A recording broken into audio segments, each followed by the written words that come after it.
બીનાબેન, જય સ્વામિનારાયણ. જય સ્વામિનારાયણ. હવે આપણે આજે બાયો મેટ્રિસિસ વાપરી અને એનાથી આપણે શું ફેરફાર થયા કે શું સારું લાગ્યું એ વિશે જરા બે શબ્દ કહેશો આપ?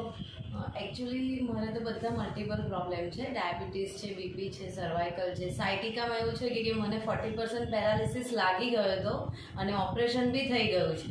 એ ઓપરેશન પછી તો એવું છે કે હજુ 2 આંગળીની નીચે મને લાકડા જેવું જ છે, એમ કે છે જ નહીં એ રીતે એમ. પણ જ્યારે મને મારા રિલેશનમાં જે છે અંજલિબેન, એમના થ્રુ મને ખબર પડી ને મેં ખાલી મને એ આયા ને સમજાવવા, ત્યારે બી મને સિવિયર માથું દુખતું હતું. અને એ ટાઈમે મેં ખાલી 5 મિનિટ એમનું બ્રેસલેટ એ કર્યું અને મને માથું ઉતરી ગયું કે મારે ગોળી નહીં લેવી પડે. એવરીડે મોર્નિંગમાં હું ઉઠું એટલે મને બોચીમાંથી સર્વાઇકલનું જ માથું દુખે અને મારે રોજની 2 ક્રોસિન લેવી પડતી હતી. પણ આજે એવું છે કે અઠવાડિયાની અંદર મેં એક પણ ક્રોસિન નથી લીધી. બહુ સરસ.